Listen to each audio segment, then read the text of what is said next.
Hello students, तो आपने हमारा पुराना लेक्चर देख ही लिया होगा जिसमें हमने इलेक्ट्रिक फील्ड इंटेंसिटी के बारे में बता दिया था। और electric field intensity due to 1 point charge भी हमने आपके लिए क्या बता दी थी, E बराबर 1/4πε0 Q/r², न्यूटन पर कूलम इसकी ऐसा यूनिट होती है। ये हमने आपको क्या कर किया था, बता दिया था। अब हम थोड़ा क्या बढ़ते हैं, आगे की ओर बढ़ते हैं। तो आपके पास में टॉपिक आता है इलेक्ट्रिक डायपोल। इलेक्ट्रिक डायपोल क्या होता है? इलेक्ट्रिक डायपोल होता है अगर आपके पास में दो स्मॉल चार्जेस एक सेपरेशन पर रखे हुए होते हैं, एक डिस्टेंस पर रखे हुए होते हैं, उस बात को क्या कहा जाता है? उस बात को इलेक्ट्रिक डायपोल कहा जाता है। जैसे इस बात को मैं ऐसे सीख सकता हूँ कि अगर मेरे पास दो चार्जेस हैं, मान लो एक चार्ज मेरे पास -q है और दूसरा चार्ज मेरे पास क्या है, +q है, और अगर ये एक सेपरेशन पर रखा हुआ है जिसको मैं 2a बोल देता हूँ, इस डिस्टेंस को क्या बोल देता हूँ मैं, 2a बोल देता हूँ, उस बात को क्या बोला जाता है? उस बात को इलेक्ट्रिक डायपोल बोला जाता है। तो इसके मिड पॉइंट को हम लोग क्या बोल देते हैं, सेंटर बोल देते हैं, मिड पॉइंट बोल देते हैं। और इसकी डिस्टेंस भी, अगर ये 2a है तो इसकी आधी आधी डिस्टेंस क्या हो जाएगी, a इसकी आधी आधी डिस्टेंस हो जाएगी। तो इसकी डेफिनेशन आपके पास में क्या निकल आएगी? इसकी डेफिनेशन निकल आएगी, if there are two equal and opposite charges at a small separation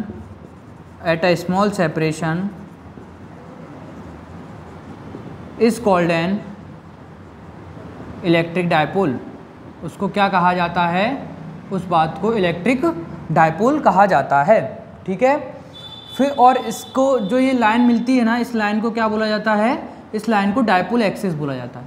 इस लाइन को आपके पास में क्या बोला जाता है? इस लाइन को डायपोल एक्सिस बोला जाता है। अब थोड़ा और इसकी डायरेक्शन क्या होती है? जो डायपोल मोमेंट की डायरेक्शन होती है वही इसकी डायरेक्शन होती है। तो इसकी डायरेक्शन हमेशा नेगेटिव टू पॉजिटिव होती है। ये इलेक्ट्रिक डायपोल होता है। और इलेक्ट्रिक डायपोल का जो मैग्नीट्यूड बताता है उसे हम क्या बोलते हैं? उसे हम डायपोल मोमेंट कहते हैं। उसे हम क्या कहते हैं? डायपोल मोमेंट कहते हैं। डायपोल मोमेंट क्या होता है कि ये जो दोनों चार्जेस होते हैं आपके पास में, ये दोनों चार्जेस आपके पास में सेम मैग्नीट्यूड के होते हैं, मतलब इनकी जो न्यूमेरिकल वैल्यू होती है वो आपके पास में सेम होती है। तो जो डायपोल मोमेंट होता है इसको P से डिनोट किया जाता है, जो कि क्या होता है कि इस डायपोल के बीच का जो सेपरेशन है और इन दोनों में से कोई भी एक चार्ज, उन दोनों का जो प्रोडक्ट होगा उस बात को क्या बोला जाएगा? डायपोल मोमेंट बोला जाएगा। और डायपोल मोमेंट हमारे पास में एक ऐसी क्वांटिटी है, डायपोल मोमेंट हमारे पास में एक वेक्टर क्वांटिटी है जिसका चार्ज का, जिसका ऐसा यूनिट क्या होता है? चार्ज का ऐसा यूनिट सभी जानते हैं कूलाम होता है, और डिस्टेंस का ऐसा यूनिट क्या होता है? मीटर होता है। तो इसको क्या बोला जाता है? कूलाम इंटू मीटर इसका ऐसा यूनिट होता है। अगर आप इसका डायमेंशनल फार्मूला निकालेंगे तो चार्ज का डायमेंशनल फार्मूला आप सारे जानते हो AT होता है, और डिस्टेंस का डायमेंशनल फार्मूला L होता है। तो इसका डायमेंशनल फार्मूला क्या हो जाता है? तो अब हम इलेक्ट्रिक डायपोल के कारण इलेक्ट्रिक फील्ड इंटेंसिटी फाइंड करते हैं किसी पॉइंट P पर, और इस पोजीशन को क्या बोला जाता है? इन एंड ऑन पोजीशन बोला जाता है। जो अलोंग द एक्सिस हम लोग इलेक्ट्रिक फील्ड इंटेंसिटी फाइंड करते हैं उस बात को क्या कहा जाता है? इन एंड ऑन पोजीशन कहा जाता है। तो सबसे पहले मैंने आपको डायग्राम बनाते हुए, वीडियो में टाइम लगता तो मैंने पहले डायग्राम बना दिया। तो सबसे पहले आप एक -q और +q चार्ज का क्या बना लेंगे? एक इलेक्ट्रिक डायपोल बना लेंगे जो कि 2a सेपरेशन पर होगा, और इसके मिड पॉइंट से कोई एक r डिस्टेंस लोगे जिस पर आपको क्या निकालनी होगी? इलेक्ट्रिक फील्ड इंटेंसिटी निकालनी होगी। तो हमने क्या किया? हमने इलेक्ट्रिक फील्ड इंटेंसिटी का आप लोगों ने फॉर्मूला पढ़ ही लिया है, E बराबर 1/4πε0 Q/r²। ये सिंगल पॉइंट चार्ज के लिए आपने जो फॉर्मूला पढ़ रखा है। तो हमने क्या किया कि इस सिंगल चार्ज के लिए आपको डिस्टेंस की जरूरत तो पड़ती है इलेक्ट्रिक फील्ड इंटेंसिटी निकालने के लिए। तो हमने सबसे पहले इस चार्ज के लिए यहाँ पर इलेक्ट्रिक फील्ड इंटेंसिटी r-a बचेगी, और इस चार्ज के लिए जो इलेक्ट्रिक फील्ड इंटेंसिटी होगी वो आपके पास में क्या होगी? r+a होगी। तो आइए अपन इस डेरिवेशन को अब थोड़ा कंटिन्यू करते हैं। तो आप देख पा रहे होंगे कि इस +q चार्ज के कारण जो इलेक्ट्रिक फील्ड इंटेंसिटी है वो E1 है, बाहर की ओर है, अवे फ्रॉम पॉइंट है, क्योंकि हमने कल पढ़ा था कि जो इलेक्ट्रिक फील्ड इंटेंसिटी होती है +q चार्ज के कारण अवे फ्रॉम पॉइंट होती है। तो आप यहाँ क्या लिखोगे कि जो electric field intensity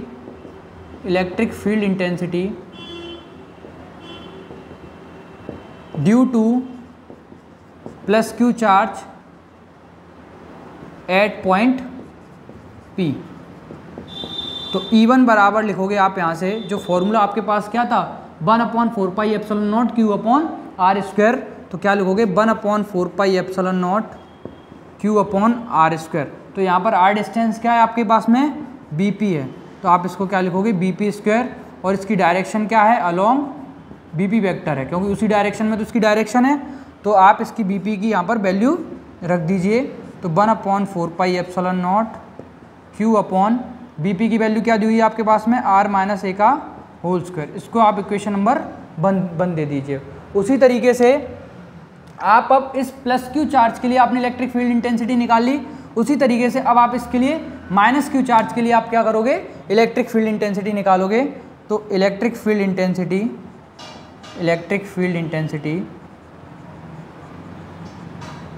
intensity due to -Q charge at point P, किस पॉइंट पर निकाल रहे हो आप इसे, पॉइंट P पर इलेक्ट्रिक फील्ड इंटेंसिटी निकाल रहे हो। तो फॉर्मूला तो आपके पास में यही होता है, जो r² है वो इस पॉइंट से लेकर इस पॉइंट तक की क्या होगी आपके पास में डिस्टेंस होगी। तो यहाँ से आपके पास में E2 क्या आ जाएगा, E2 आपके पास में आ जाएगा 1/4πε0 Q/r+a²। ठीक है, तो इसकी डायरेक्शन क्या हो जाएगी, इसकी डायरेक्शन इलेक्ट्रिक फील्ड E2 की डायरेक्शन क्या है टुवार्ड्स द पॉइंट है, तो इसकी डायरेक्शन आपके पास में अलोंग PA वेक्टर आपके पास में क्या हो जाएगी इसकी डायरेक्शन। तो हम आगे बढ़ते हैं। तो आपने दोनों इक्वेशन आपके पास में आ गई थी, और आपने डायग्राम में देखा था कि जो इलेक्ट्रिक फील्ड इंटेंसिटी है एक अवे फ्रॉम पॉइंट है और एक टुवार्ड्स द पॉइंट है, तो दोनों की डायरेक्शन कैसी है, दोनों की डायरेक्शन अपोजिट है। तो अब जब हम रिजल्टेंट इलेक्ट्रिक फील्ड इंटेंसिटी निकालेंगे, कैसी रिजल्टेंट इलेक्ट्रिक फील्ड इंटेंसिटी निकालेंगे आपके पास में है, तो अब दोनों की डायरेक्शन अपोजिट है, तो हम लोग लिखते क्या है E1 बराबर रिजल्टेंट के लिए हम लोग जोड़ते हैं चीज़ों को, क्या करते हैं जोड़ते हैं। चूँकि आपके पास में ये कैसी है निगेटिव है, आपके पास में ये निगेटिव है, तो आप यहाँ पर क्या करोगे -E2 करोगे जब इसको, तो ये क्या आ जाएगी आपके पास में E1 - E2 हो जाएगी डायरेक्शन बताने के लिए, E1 - E2 हो जाएगी। आप यहाँ पर क्या कीजिए E1 की वैल्यू पुट कीजिए इक्वेशन नंबर 1 से, और E2 की वैल्यू पुट कीजिए यहाँ पर इक्वेशन नंबर 2 से। तो ये आपके पास में क्या वैल्यू आ जाएगी 1/4πε0 Q/E1 की वैल्यू क्या आ जाएगी यहाँ से r-a² -1/4πε0 Q/r+a²।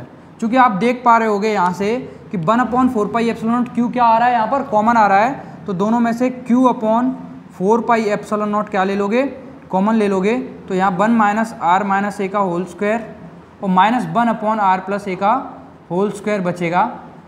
चूँकि Q/4πε0 लिख लीजिए और r-a² इसका क्या ले लीजिए एलसीएम ले लीजिए। तो यहाँ पर ध्यान से देखना बच्चे, मिस्टेक हो जाती है कभी कभी। तो ये हो गया, तो इस r-a से ये r-a कट जाएगा, तो यहाँ पर क्या आ जाएगा r+a²। ठीक है, माइनस इस r+a से ये r+a कट जाएगा, तो यहाँ पर क्या आ जाएगा r-a²। अब आप सारे a+b का होल स्क्वायर का फॉर्मूला जानते ही होंगे।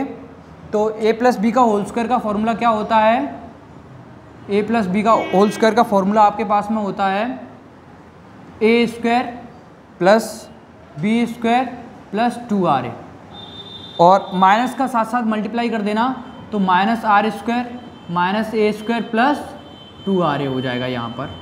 और नीचे कितना हो जाएगा, ये देखो a - b है और ये क्या है a+b है, तो a - b a+b किसके बराबर होता है a² - b² के होता है। तो ये r² - a² का, और ऊपर होल स्क्वायर लगा हुआ है, तो हम भी यहाँ पर क्या लगा देंगे होल स्क्वायर लगा देंगे। इससे ये कैंसिल हो गया, इन दोनों से ये कैंसिल हो गया, तो ये 4ra 2ra मिलकर के क्या बनाया इसने 4ra बनाया Q/4πε0 4ra/r² - a² का होल स्क्वायर। ठीक, तो आप पढ़ के आए हो कि एक बात और हमेशा ध्यान रखना कि जब भी आप इलेक्ट्रिक फील्ड इंटेंसिटी निकालो किसी भी इलेक्ट्रिक डायपोल के कारण, तो हमेशा क्या आएगा डायपोल मूवमेंट जरूर आएगा, क्योंकि डायपोल मूवमेंट है ना वो इलेक्ट्रिक डायपोल का क्या बताता है आपके पास में मैग्नीट्यूड बताता है कि इसकी डायरेक्शन डायपोल एक्सिस के अलोंग होगी नेगेटिव टू पॉजिटिव। तो आप एक चीज़ पढ़ के आए हो Q/4πε0, इसको मैं ऐसे लिख सकता हूँ 2a × 2r और r² - a² का होल स्क्वायर। आप जानते हो Q इंटू 2A क्या होता है, Q इंटू 2A आपके पास में डायपोल मोमेंट होता है। तो इसको मैं क्या लिख सकता हूँ, 1/4πε0 2PR upon r square minus a square का होल स्क्वायर, जो कि डायपोल मोमेंट क्या होता है, P equals to Q into 2A। अब अगर मेरे पास ये इलेक्ट्रिक डायपोल था, ये इलेक्ट्रिक डायपोल की डिस्टेंस कितनी थी, 2A थी, और इसके मिड पॉइंट से मैंने एक R डिस्टेंस पर एक पॉइंट लिया था। जैसा कि आप डायग्राम में जब देखोगे तो आप देख पाओगे कि इस R डिस्टेंस को तो मैं यहाँ तक भी ले जा सकता हूँ, यहाँ तक भी ले जा सकता हूँ, काफ़ी ज़्यादा ले जा सकता हूँ, लेकिन ये इलेक्ट्रिक डायपोल आपके पास में कैसा रहेगा, फिक्स रहेगा। तो अगर मैं ये कहूँ आपके पास में R का ग्रेटर देन A है, तो जो A स्क्वायर होगा वो क्या हो जाएगा, नेग्लिजिबल हो जाएगा। जो A स्क्वायर है वो क्या हो जाएगा आपके पास में, जब ये नेग्लिजिबल हो जाएगा तो आप A स्क्वायर को नेग्लिजिबल नगल मान लोगे, तब आपके पास में इलेक्ट्रिक फील्ड इंटेंसिटी क्या बनेगी, 1/4πε0 2PR अपॉन आर स्क्वायर का होल स्क्वायर। ठीक, तो जब आगे बढ़ोगे तो E बराबर 1/4πε0 2PR अपॉन आर की पावर 4, इससे इसको काट दीजिए तो आप यहाँ पर देख पाओगे कि आपके पास में जो इलेक्ट्रिक फील्ड इंटेंसिटी का जो फॉर्मूला आया है, E बराबर 1/4πε0 2P अपॉन आर क्यू। अगर मैं यहाँ पर एक डाइलेक्ट्रिक कांस्टेंट के ले लूँ, अगर कोई मीडियम हो, अभी हम इसको वैक्यूम और एयर में सॉल्व कर रहे हैं, ये फॉर्मूला आपके पास में वैक्यूम और एयर में एप्लीकेबल होता है। अगर मैं इसकी जगह डाइलेक्ट्रिक कांस्टेंट ले लेता हूँ तो आपके पास में E बराबर 1/4πε0 2P अपॉन आर क्यू, ये आपके पास में डाइलेक्ट्रिक कांस्टेंट आ जाता है। ये आपके पास में इलेक्ट्रिक फील्ड इंटेंसिटी का फॉर्मूला होता है इन एंड ऑन पोजीशन में। तो E बराबर 1/4πε0 2P upon r cube is the electric field intensity due to an electric dipole in end on position. Thank you students. ये MP बोर्ड और NCERT में दिया हुआ क्वेश्चन था, और ये CBSE वाले बच्चे भी कर सकते हैं इसको। और आई होप ये आपको ये वीडियो पसंद आएगी और आप हमसे जुड़े रहिए, आपको अच्छी से अच्छी वीडियो मिलेंगी। Thank you students.